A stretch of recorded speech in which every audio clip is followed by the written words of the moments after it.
Meus irmãos, enquanto as crianças se dirigem lá para o departamento infantil, eu quero convidar você a abrir a palavra do Senhor no livro do profeta Naum. Abra sua Bíblia em Naum, capítulo 1. Ele é um dos profetas dito menores, um dos profetas menores, não por sua importância, não pelo valor da sua profecia, mas pela quantidade de registros inspirados, bíblicos, que nós temos acesso.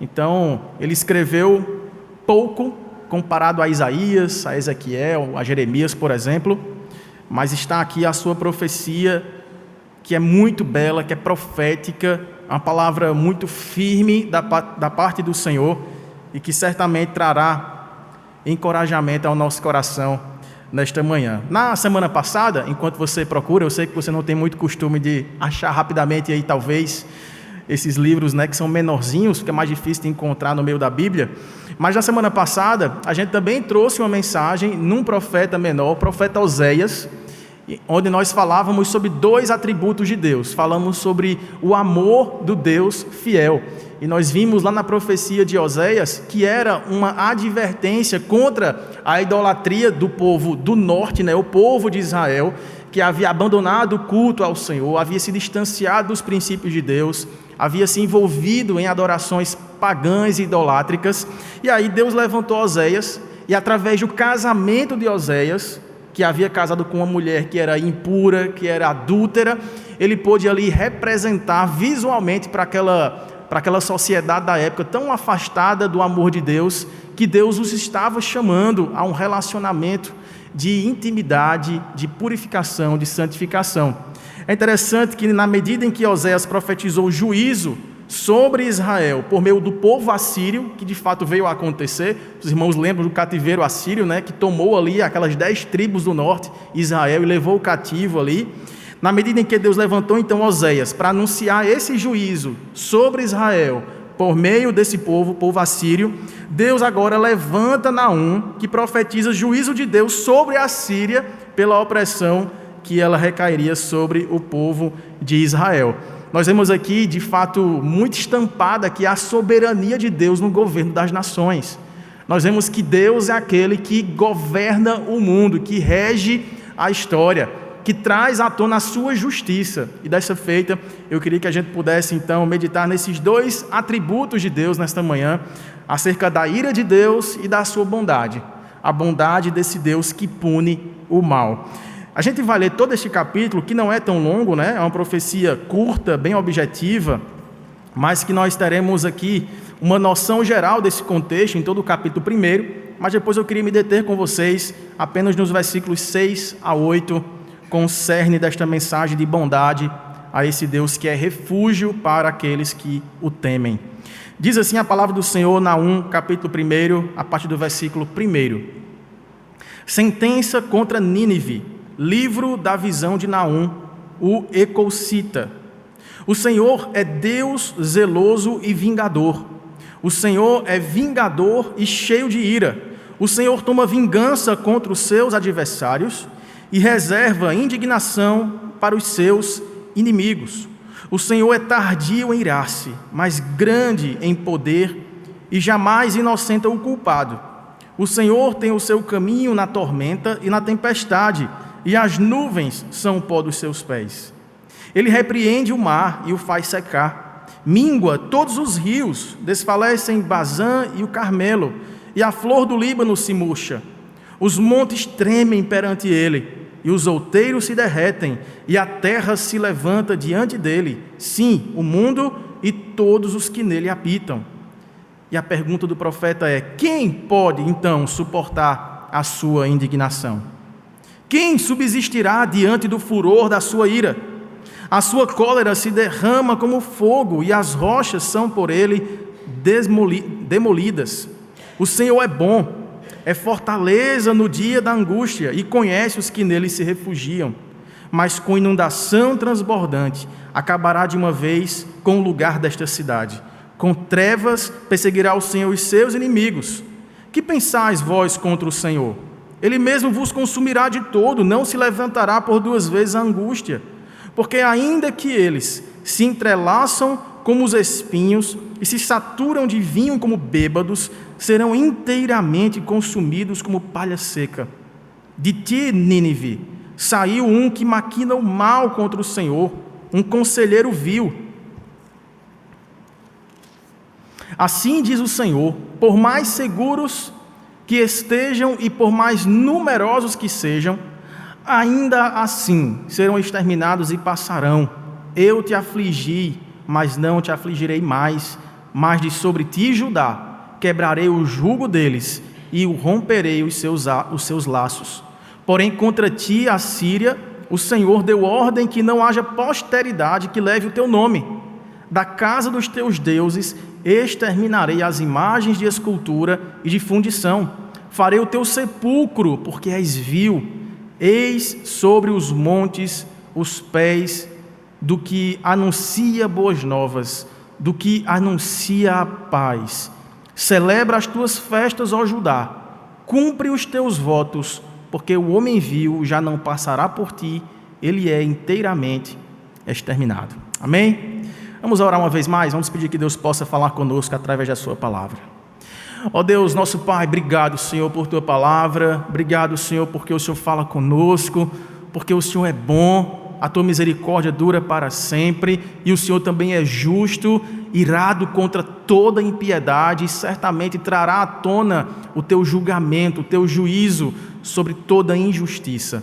Ó Deus, que o Senhor possa encorajar-nos nesta manhã, a nos dobrarmos em adoração confiante em Ti, Senhor, para que tão somente o Teu nome seja glorificado através da nossa vida e que nossos medos, nossos anseios, nosso desejo por justiça sejam todos entregues ao Senhor, a fim de que o Senhor mesmo, que governa as nações, possa governar também o nosso coração, a fim de que experimentemos a paz de servir a um Deus fiel, em nome e para a glória de Jesus. Amém e amém. Meus irmãos, vocês perceberam, né? É um juízo aqui, em forma poética, trazido pelo profeta, acerca dessa nação extremamente violenta. Vocês devem lembrar pela história, né, que esse império assírio aqui, que é bastante antigo, deve datar aí aproximadamente de quase 2000 anos antes de Cristo, ali da origem mesopotâmica da humanidade, surge esse império que passou ali pelo menos 5 séculos antes do ano 700 a.C., governando de forma dominadora sobre várias nações, especialmente ali tocando o terror mesmo na Ásia Ocidental. Nós temos aqui, por exemplo, um relato de um historiador chamado, deixa eu pegar o nome dele aqui para passar para vocês. Aqui, ó, o historiador Charles Feinberg, ele é um historiador grego, né, lá do século V a.C., e ele diz que essa nação da Assíria aqui, ela tinha um ímpeto violento de conquistar as suas nações. Eles, quando conquistavam novos povos, eles tinham a prática de deportar parte dessa nação para uma nação diferente, outra parte dessa mesma nação para outro lugar, para que pudesse ir tirando, abafando o sentimento nacionalista daquele povo conquistado, a fim de que esmagasse ali a sua cultura, a sua crença, misturasse a sua língua, desfigurasse mesmo aquele povo como nação, enfraquecesse as suas convicções de nacionalidade. Além disso, implicando ali em movimentos de tortura, de violência sem igual na história antiga. Outro historiador, o Halley, né? Ele que escreveu aquele manual bíblico que a gente conhece muito bem, que foi publicado pela editora Vida Nova, Henry Halley diz o seguinte, ó: a política assíria era deportar para outras terras os povos conquistados, de modo a extinguir neles o sentimento nacionalista e sujeitá-los mais facilmente. Os assírios eram grandes guerreiros, estavam sempre incursionando por outras terras. A maioria das nações naquele tempo dava-se a pilhagem, que era aquela prática dos espólios de guerra, né? O roubo, a apropriação dos bens de uma nação que havia sido dominada. E além disso, a Síria parece que foi a pior de todas nesse ponto. Construiu sua nação à custa de pilhar outros povos. Era um povo cruel. Olha agora, esfolavam vivos seus prisioneiros, ou cortavam suas mãos, seus pés, o nariz, as orelhas, ou lhe vazavam os olhos, ou lhe arrancavam a língua e faziam montes de caveiras humanas, tudo para inspirar terror. Além dessa prática aqui do esfolamento vivo das vítimas, conquistadas, eles também praticavam a decapitação. Eles separavam a cabeça do corpo e colocavam, fincavam essas cabeças nos muros das cidades conquistadas. E além disso, praticavam o empalamento. Os irmãos devem ter ouvido falar, já estudando aí história, de como esses povos eram tão cruéis que eles pegavam os principais guerreiros da nação conquistada e fincavam em estacas esses corpos vivos através do orifício anal, penduravam nos muros para que tocasse o terror mesmo e mostrasse que ali havia chegado uma dominação cruel, sangrenta, que não poderia ser resistida. Esse retrato cruento que a gente vê agora nos ajuda a entender, por exemplo, alguns dos salmos imprecatórios. A gente tem um pouquinho de dificuldade, em ler alguns salmos. Os salmos imprecatórios são aquelas orações em que o salmista, por exemplo, o Salmo 137, ele roga a Deus um juízo contra os seus inimigos. E é um juízo assim que você pensa, nossa, que violência, Que juízo aterrador, assusta-nos. E aí, quando a gente ouve esses historiadores contarem para nós como era o comportamento dessas nações, é de uma vileza sem comparação. E cabe nos lembrar, o povo de Deus, que estava de fato separado do Senhor, esfriado em seu relacionamento, havia se envolvido em alianças pagãs, como nós citamos na semana passada, com o Egito, com a própria Síria e com outros povos, agora se via vítima deste povo aqui. Durante esse período da profecia, Naum está falando aqui sobre esta nação de forma muito corajosa. Por quê? Porque nesse período aqui, dessa profecia de Naum, que seu ministério durou cerca de meio século, à semelhança de Oséias da semana passada, ele anunciava esse juízo durante o apogeu dessa nação. Nínive, que é a capital deste império assírio, era a cidade mais fortificada do mundo conhecido da época. Vocês estão lembrando aí de Nínive, A história de Jonas.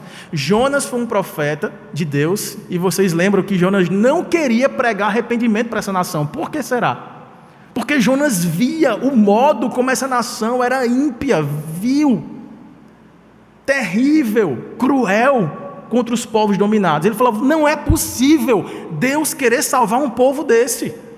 Eu me recuso a pregar arrependimento a uma nação tão cruel como essa. É por isso que Jonas pega o caminho contrário de Nínive, vai para outro lugar, foge dessa missão dada por Deus. E aí vocês lembram da história, Deus manda um grande peixe ali trazer Jonas de volta a um estado de obediência ao Senhor, a despeito de suas convicções pessoais, a despeito de sua vontade de negar a falar sobre o amor de Deus para uma nação que odiava os seus povos, que era odiosa de tudo. Nós lembramos aqui o resultado dessa pregação de Jonas. Toda a cidade de Nínive se arrependeu. Eu imagino que a pregação de Jonas, a contragosto dele mesmo, não foi aquela pregação assim, preparada com carinho, com uma boa introdução, com boas aplicações, falando da esperança. Eu imagino Jonas entrando na cidade de megafone, dizendo assim, olha, se existisse megafone, vocês vão morrer se vocês não se arrependerem. Se arrependam.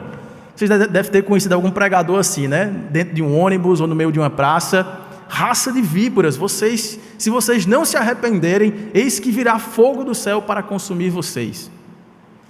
Mais ou menos eu imagino que essa tenha sido a pregação de Jonas. Mas a despeito da má pregação, a contragosto do profeta, eis que o Senhor se revelou bondosamente àquele povo. E aí 100 anos antes da profecia de Naum, toda a cidade se arrependeu e se entregou ao Senhor. Só que vejam, parece que um comentarista, acho que foi até Hernandes Dias Lopes que usou essa expressão, parece que 100 anos depois, a nação se arrependeu do seu arrependimento. Porque passou ali uma geração inteira, uma geração que havia sido alcançada pelo Senhor, e não foi assim, parte da geração, uma parte da cidade, uma comunidade local, um bairro, foi a cidade inteira alcançada pela pregação do profeta Jonas. Agora voltava às suas práticas todas imundas, cruentas. E agora Deus levanta um outro profeta, dessa vez não mais para pregar arrependimento para aquela cidade, e sim para declarar a sua destruição. O relato desse povo assírio sempre foi assim. Foram mais de 5 séculos dominando os povos inimigos por meio da força militar desproporcional. E aí Deus levanta então este homem corajoso para que no auge desse império, estamos falando aí de cerca de 722 a.C., e os irmãos devem estar conectados aí nessa cronologia bíblica, porque primeiro Deus permitiu que o povo do norte fosse ali julgado pelos seus pecados e castigado por essa nação. Depois viria um outro povo, o povo babilônico, para julgar agora o povo do sul, o reino de Judá. Mas Deus soberanamente está governando toda a história, não apenas para chamar o seu povo ao arrependimento, não apenas para salvar o povo de sua idolatria e rebeldia, mas para deixar claro que existe um Deus que é justo e que não deixará impune as injustiças contra ele cometidas sem arrependimento. Deus é aquele, meus irmãos, que ama abençoar aqueles que se achegam diante dele com o coração quebrantado. Mas Deus, como acabamos de ler aqui, jamais inocentará o culpado que não se arrepende, que não crê no perdão que vem do Senhor e que não abandona os seus maus caminhos. Às vezes a gente tem a sensação de uma imobilidade de Deus, por não ver o derramamento de sua ira imediato, por não ver, digamos assim, o castigo contra as injustiças que assistimos, contra as violências, contra os abusos, contra a maldade que impera muitas vezes de cima para baixo, que contamina toda uma geração. A gente fica esperando cair um raio do céu para estancar essa crise humanitária de forma imediata. E às vezes temos a sensação que o mal é quem rege a história e que Deus não pode fazer nada. Mas esse tipo de profecia nos traz a lembrança de que existe um rei soberano que governa a história e que não passa a mão na cabeça de gente que não crê e que não se arrepende. É assim então que Naum descreve nessa poesia dura, mas que coloca para nós aqui de forma muito clara que Deus é este mesmo Senhor que julga a maldade para abençoar aqueles que buscam viver de acordo com sua vontade. Nós, quando voltamos nossos olhos então para os versos 6 a 8, nós vemos que existe aqui um resumo de toda essa profecia. O verso 6 diz assim: quem pode suportar a indignação do Senhor? Esse Deus que fez os céus, fez a terra, faz o mar se encher, faz o mar secar. Quem pode escapar de sua indignação? Quem subsistirá diante do furor da sua ira? A sua cólera se derrama como fogo e as rochas são por ele demolidas. E aí vem o verso 7, trazendo assim uma pitada de paz em meio a essa tempestade. O Senhor é bom, é fortaleza no dia da angústia e conhece os que nele se refugiam. Mas, verso 8, com inundação transbordante acabará de uma vez com o lugar desta cidade, com trevas perseguirá o Senhor os seus inimigos. Meus irmãos, então, a gente tem aqui, como bem comentou o teólogo conhecido, Van Groningen, teólogo americano, ele disse o seguinte, que a destruição do Império Assírio é um indicador, bem como um fato introdutório, a destruição do reino de Satanás, que ele representa e serve. E que agora Deus está prometendo vingar e destruir esse império maligno para implantar o reino messiânico. Ou seja, por meio da profecia de Naum, nós temos Deus se revelando através de sua ira contra a impiedade e revelando também a sua bondade em favor daqueles que o temem. A primeira coisa então que o profeta mostra é essa ira de Deus que é irresistível. Os versos 6 e 8 que acabamos de ler aqui mostram exatamente como Deus tem se levantado para julgar as nações ímpias. E aqui sempre guardem então esse comentário de Van Groningen como pano de fundo dessa profecia. Não é aqui meramente uma disputa política, ou geopolítica, ou militar, em que Deus agora toma partido por um povo para trazer o mínimo de justiça que satisfaça o anseio do povo sofrido. Não é apenas isso. Por detrás existe ali uma representatividade. Um reino maligno que representa e serve a Satanás em seus insultos contra o Deus de toda a terra, destruindo a imagem de Deus nas pessoas em outras nações, esfolando vivos corpos criados por Deus, empolando vivas pessoas, crianças, mulheres, através de um terror desumano para impor ou estender a imposição dos seus limites territoriais e políticos. Mas eis que tudo isso, irmãos, demonstra a vileza do coração humano quando se separa de Deus, quando se afasta do Senhor. Você pode estar pensando, pastor, como é possível alguém ser mau a esse ponto? Como é possível o desejo por uma expansão de fronteiras, por um enriquecimento de uma nação, por uma imposição militar, levar pessoas a fazer isso com os seus semelhantes? É por isso que quando a gente lembra aqui da doutrina reformada, da qual somos herdeiros, o primeiro ponto que a gente gosta de lembrar é sobre a incondicionalidade humana no seu relacionamento com o Criador. Deus é bondoso para conosco, apesar de sermos maus. Nascemos, todos nós, separados da bondade do Senhor. Nascemos, todos nós, pecadores. Não é que somos pecadores porque pecamos. É porque pecamos já nascidos pecadores, já nascidos inclinados a uma maldade, a uma vida egoísta, a uma vida dissociada do bem de Deus. E se Deus não intervém no nosso coração para nos chamar eficazmente ao arrependimento, meus irmãos, nós somos potencialmente capazes de matar para bem viver. Essa é a realidade do coração humano separado de Deus. A Bíblia diz que um abismo chama outro abismo. Algumas pessoas, a gente pensa às vezes, como é que a pessoa consegue chegar a um ponto desse? Você acha que alguém que é capaz, por exemplo, de utilizar-se de sua influência política ou de sua entrada nos bastidores da gestão pública, da coisa pública, e ela começa a ver a oportunidade de tirar algum tipo de proveito, se comportando de forma aproveitadora, você acha que ela já começa sendo capaz de tais coisas aqui, como essas relatadas? Não, ela começa aos pouquinhos. Ela começa a tirar um dinheirinho que deveria estar salvando vidas numa UTI pediátrica e coloca ali na conta da sua família. Ela começa afastando os recursos que deveriam estar provendo melhor vida, melhor alimentação para pessoas em necessidade, fazendo faltar em momentos urgentes em pequenas comunidades. Mas ela pensa, não, mas isso aqui será suprido de outra forma. Esse pouquinho aqui não vai trazer assim um impacto total.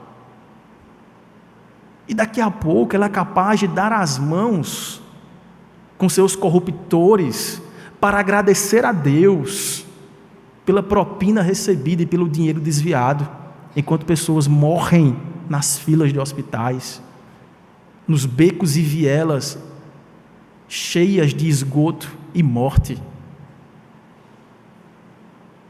Pessoa que não teme a Deus se torna um animal, alguém destituído da bondade, alguém destituído da compaixão para com o próximo. Se você já fez a experiência já contei isso aqui em algum momento, de parar, eu creio que hoje o horário é entre 5h30 e 6h30 da noite, e assistir aqueles jornais. Não precisa ser jornais policiais nacionais, basta os locais mesmo. Você já fez essa experiência de assistir um após o outro, ou tentar ficar alternando ali entre esses programas? Eu fiz isso uma vez, eu só tive saúde de fazer isso uma vez. Eu disse, eu vou assistir todos, na sequência, voltando um para o outro. Quando um mostrar uma coisa mais ou menos, eu vou para o outro, para ter uma noção geral, nos 3 principais canais que passam esse tipo de notícia policial do que acontece em nossa cidade. Você sai de lá com a sensação de que aquilo não é uma humanidade sendo retratada. Você sai com a sensação de que essas pessoas não podem ser imagem de Deus. Não tem cabimento alguém ser capaz de fazer isso. Com mulheres, com crianças, com idosos. A crueldade.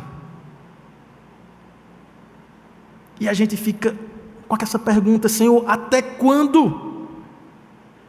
Até quando? Até quando a maldade dos homens será premiada nos gabinetes do poder?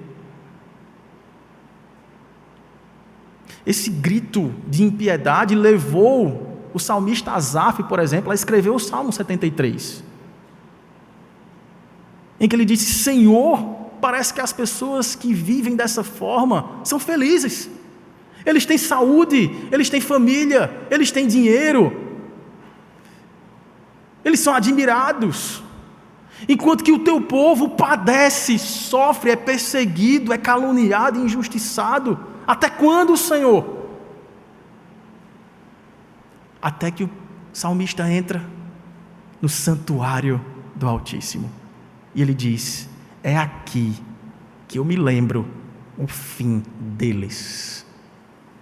O fim deles. Quem pode suportar a indignação do Deus de toda a terra? Quem pode resistir à ira do Deus que ama a sua criação e que assiste dos altos céus toda a maldade que estão imprimindo contra aquilo que Ele mesmo criou? Nós temos, irmãos, o relato histórico de que tudo o que foi profetizado aqui, em seus detalhes, aconteceu de fato com Nínive. Só para os irmãos terem uma ideia, quando, por exemplo, no final do verso 6, diz que a ira de Deus se derrama como fogo, este aí foi o último gesto da destruição de Nínive.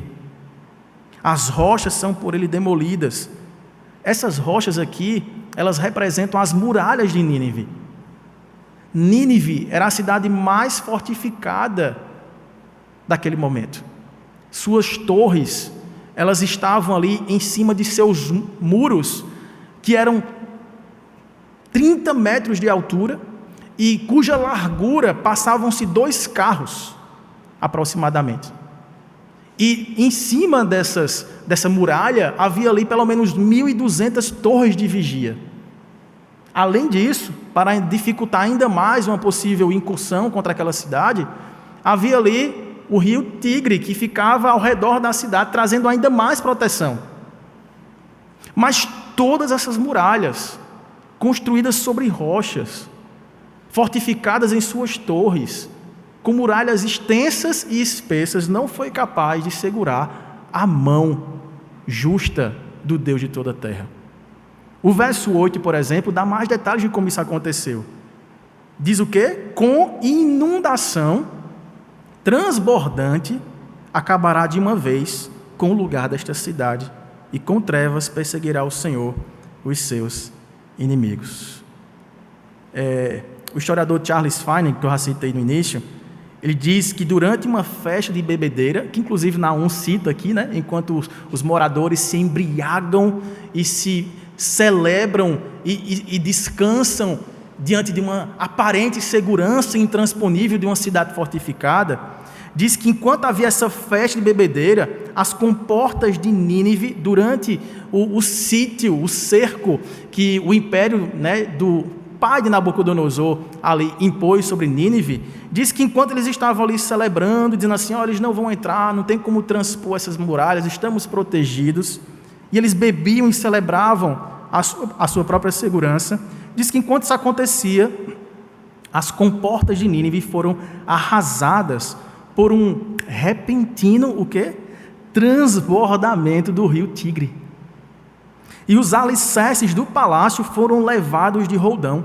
O exército babilônico, que na ocasião sitiava essa metrópole, entrou pelas brechas daquelas muralhas e incendiou toda a cidade.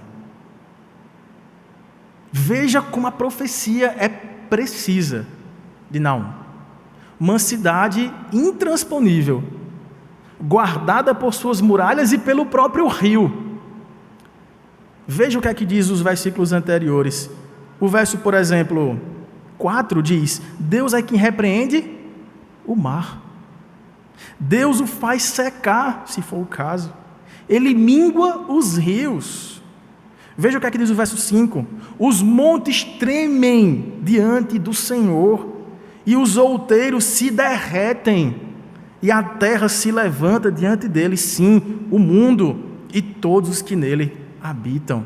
Por isso que a pergunta é: quem pode resistir a esse Deus, diante de quem os montes emergem e derretem, diante de quem as montanhas se tornam pó, diante de quem as águas murcham e secam e desaparecem? E se for da sua vontade, essas mesmas águas transbordam e se chocam violentamente contra aquelas muralhas, promovendo ali buracos por onde o exército babilônico entra e executa o juízo do Senhor, desbaratando essa cidade. Meus irmãos, essa derrota foi tão cabal que não se tem notícia depois disso da grande cidade de Nínive. Só no século XIX, arqueólogos encontraram vestígios da grande cidade, daquelas muralhas, e apontaram a sua localização como muito provavelmente sendo ali a capital do antigo Império Assírio. Mas como Deus já tinha falado pela boca do profeta Naum, este grande império que parece imbatível hoje, dele não se terá mais notícia, o nome dele será esquecido na terra. É assim o fim de todos que se levantam contra o ungido do Senhor, contra o Deus de Israel, contra o Salvador de toda a terra. Em tempo, nós devemos fazer essa pergunta: quem poderá subsistir ao Senhor? Quando o desespero bater no seu coração e o senso de injustiça tomar conta da sua mente, e você perceber que você tem perdido as esperanças de que Deus de fato reina e trará à tona a sua justiça sobre toda a terra, lembre-se dessa profecia e veja o fim que levou aquele povo que tentou arrancar de uma vez por todas a nação cujo Deus é o Senhor. A despeito dessa nação, não é que Israel era merecedora dessa proteção de Deus. Os irmãos lembram do retrato que nós mostramos semana passada, de como Gomer, a esposa do profeta Oséias, representava a nação de Israel, impura, adúltera, que se prostituía, e aí que voltava para casa e o profeta tão bondosamente a recebia, a banhava, a curava, a amava, a guardava, a santificava, e depois disso, quando ela estava boa, ela voltava e descia para a cidade para se prostituir novamente. E aí voltava enferma, o profeta ia lá, resgatava aquela mulher, levava para casa, cuidava dela. E depois, quando ela melhorava, ela voltava de novo, a ponto dela se tornar escrava. E ele precisar e dar o maior lance no mercado de escravos para resgatar a sua esposa. Esta era a nação de Israel, impura, adúltera, infiel, rebelde. Por isso que ela precisou passar por esse castigo, para perceber a vileza do seu coração, a maldade de alguém que, mesmo experimentando a presença de Deus, a bondade do Senhor, percebendo o seu agir, percebendo a sua providência, abre mão disso e resolve viver dissolutamente, destituído do bem do Senhor. Esse é o perigo, meus irmãos, que cerca o povo de Deus. Quando acaba se acostumando com as benesses do Senhor e tratando Deus num relacionamento consumista, em que vem a nós tudo, nossa consagração nada. E Deus permite, não poucas vezes, a provação severa em nossa vida, a dor, a perda, para que tenhamos a perspicácia da maldade do pecado, quando de forma tão percebida por nós, mas tão pouco vigiada, toma o nosso coração nos afastando do Senhor. Mas Deus, por graça, nos traz essa palavra do versículo 7. Esse versículo 7 aqui, que fala sobre a bondade do Senhor, Spurgeon, o grande pregador, disse que nesse versículo aqui tudo é calmo, embora todo o contexto seja açoitado por uma terrível tempestade. É como se fosse aquele Vamos respirar um pouquinho aqui. Vamos colocar esse versículo 7 no meio da profecia. São 15 versículos, né? E aí vem o versículo 7. O Senhor é bom. É fortaleza no dia da angústia e conhece os que nele se refugiam. A bondade do Senhor, meus irmãos, ela é singular, porque Deus é bom em si mesmo, em seu caráter, que transborda por suas obras. Só Deus consegue irar-se sendo perfeito. Só Deus consegue ser justo juiz sendo misericordioso. Só Deus consegue permanecer bom, declarando o seu juízo contra toda impiedade. Sua bondade nos conduz ao arrependimento. É o tempo todo Deus revelando-se bom, nos dando a oportunidade do arrependimento, até mesmo para um povo como os assírios, até mesmo para a cidade de Nínive. Foi dada essa chance de arrependimento. Deus mandou um profeta ir lá dentro da cidade, chamá-los ao arrependimento. Mas bastou aquela geração passar e não houve legado. Não houve legado de fé, de arrependimento, de amor. E agora as pessoas se veem dissociadas dessa salvação. Mas Deus continua oferecendo a sua graça. O Senhor é bom em oferecer sempre a oportunidade, assim como Ele oferece dominicalmente a nós, que estamos tendo esse privilégio, irmãos, de estarmos aqui toda semana, ouvindo da graça de Deus, da bondade do Senhor. Sabe por que é necessário, às vezes, a gente pintar o retrato de quem nós somos por dentro, sem Deus? De quem potencialmente nos tornamos afastados do Senhor, para percebermos o tamanho da sua graça. É somente quando a gente mergulha um pouco mais profundo na podridão que é o coração do homem separado do Senhor, que a gente percebe a grandeza do amor de Deus que foi provada ao enviar o seu Filho para morrer por nós quando nós ainda éramos semelhantes aos ninivitas. Povo de dura cerviz, filhos da desobediência, ensimesmados, egoístas, orgulhosos, vaidosos, inconstantes em todos os nossos pensamentos. Mas o Senhor é bom e oferece a sua graça. Todos nós carecemos da glória de Deus, mas Deus revela a sua glória, derramando o seu favor que não merecemos, quando envia o seu Filho, o Messias, o Cristo, para sofrer, sendo esmagado na cruz do Calvário, pelo nosso pecado. Se o pecado não fosse tão sério assim, se a maldade humana não fosse tão cruel assim, a morte de Cristo não precisava ter sido tão cruenta. Você percebe isso? Medite por algum momento o que é que estava na cruz de Cristo ali. Era o nosso pecado. Veja, não era meramente o pecado de pessoas tão vis e más como essas pessoas aqui. Era o nosso pecado, era o meu pecado. Era o pecado de toda a humanidade pretérita da época de Cristo e futura, onde estamos localizados. Foi horrenda a morte do Senhor em nosso lugar, meus irmãos. Para quê?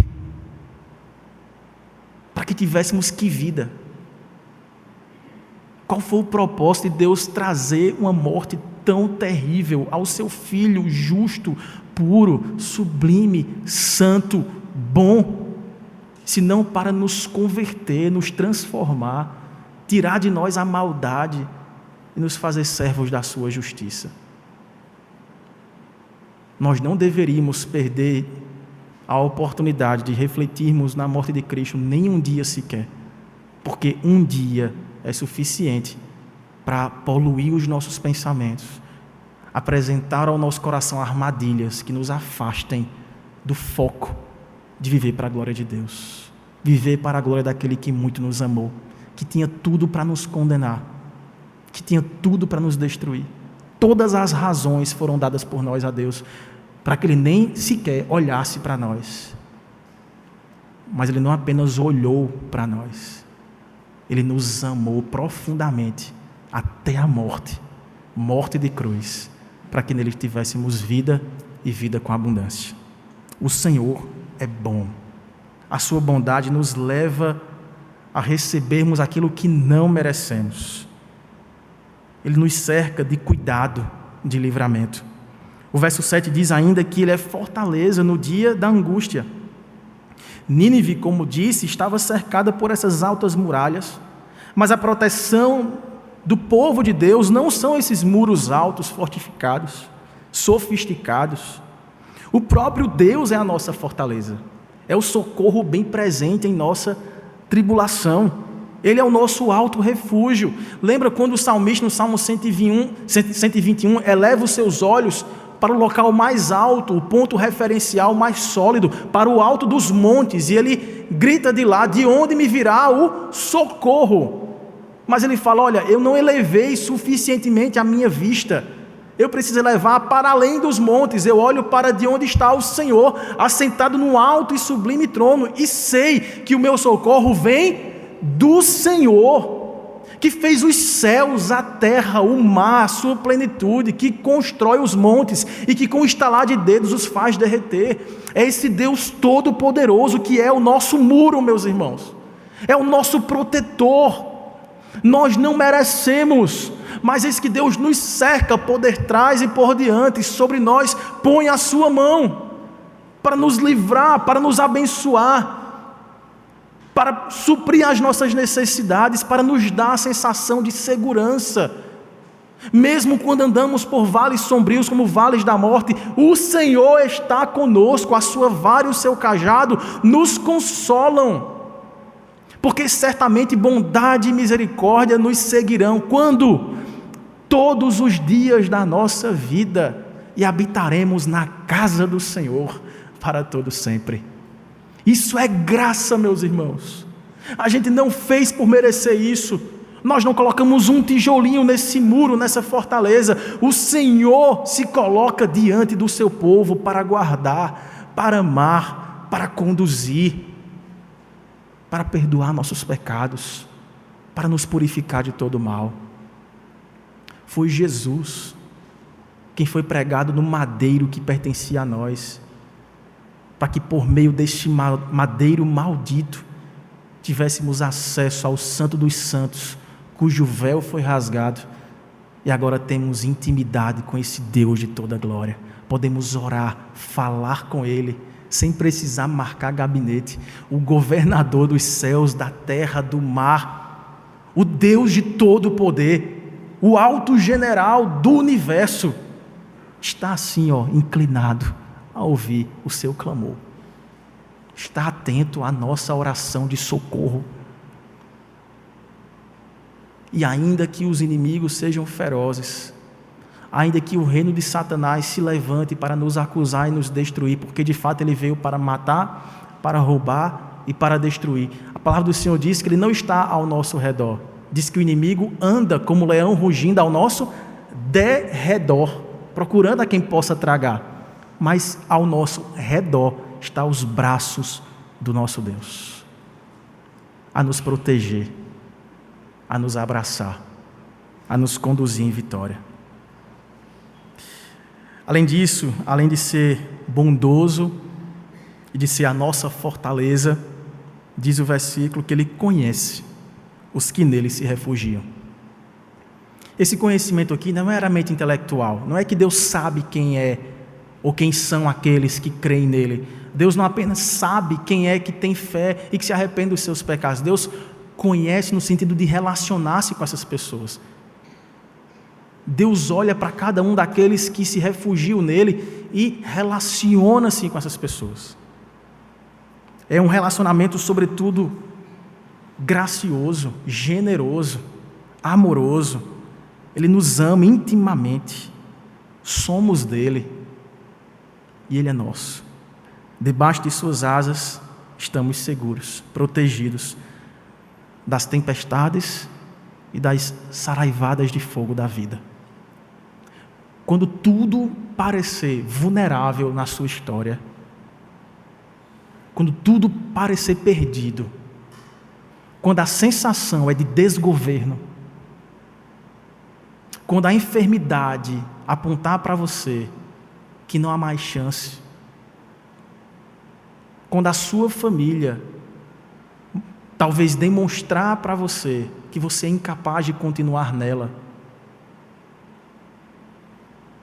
quando a sua condição de trabalho parecer esvaziada por uma crise emocional, por uma perseguição, por laços de inveja, quando sua vida parecer por um fio, lembre-se, Deus é por você. Isso basta. A gente não precisa de nada mais. A graça de Deus nos basta. Deus é esse guerreiro invencível que está pelejando por aqueles que nele esperam. De fato, irmãos, essa nação ruiu. O povo de Deus, depois desse cativeiro devastador, foi restaurado. O reino do sul, por semelhante modo, também depois de experimentar as dores do império que trouxe vitória contra o império assírio, que era o império babilônico, também foi desbaratado, e Deus trouxe o povo de volta e reuniu os dois reinos, sul e norte, numa mesma nação. Mas para demonstrar que este rei que nunca perde o controle é o rei unificador de todo povo, língua e nação. Todo aquele que crê no Senhor Jesus, no rei messiânico, no governador de toda a terra, será unido a ele definitivamente, e das suas mãos nós não seremos arrancados jamais. 1000 poderão cair ao nosso lado, 10.000 à nossa direita, mas nós não seremos abalados. O Senhor está conosco. O Senhor é o nosso Deus, é o nosso refúgio e fortaleza. Vamos orar ao nosso Deus. É tempo de arrependimento, meus irmãos. É tempo de levar a sério a vida com Deus. É tempo de abandonar as nossas injustiças, nossas maldades. É tempo de confiar no Senhor. É tempo de temer ao Senhor. É tempo de confiar na sua bondade. Maravilhoso Deus, nosso Pai, como nós nos sentimos humilhados, ó Deus, em perceber o Teu grande amor para com pessoas que potencialmente são horrendas, são violentas, são destituídas do bem, radicalmente caídas, depravadas em suas malignidades. Mas foi assim mesmo, ó Pai, que o Senhor nos alcançou. Quando éramos Teus inimigos, quando andávamos separados do Teu amor, o Senhor nos alcançou com ternos braços de misericórdia. Ó Deus, louvamos o Teu nome, Pai, porque é o Senhor quem grita dos altos céus essa tão grande salvação, nos dando a oportunidade todos os dias, ó Deus, de abandonarmos nosso pecado e nos apegarmos à Tua graça, à Tua bondade, a esperarmos no Senhor, a nos sentirmos seguros em Ti. Mas é verdade também, Senhor, que somos tão inconstantes, ó Pai. Quantas vezes construímos nossos impérios, erguemos nossas muralhas e com as nossas próprias mãos queremos construir aquilo que pode nos dar esperança. E muitas vezes o Senhor permite, ó Pai, inundações e fogo, destruição e falta, perda e luto, para nos mostrar a necessidade de confiarmos somente no Senhor e esperarmos somente em Ti, Pai. Perdoa-nos, ó Deus, pelas vezes em que perdemos tanto tempo, em que nos afastamos tanto do Senhor, em que nos corrompemos com idolatrias, com prazeres promíscuos, que colocamos nossa vida, nossa família em risco. Perdoa-nos, ó Pai, e ajuda-nos, ó Deus, a buscarmos o Senhor enquanto Te podemos achar, a Te invocarmos enquanto Tu estás perto, porque haverá um dia em que essa pregação cessará e o Teu juízo virá.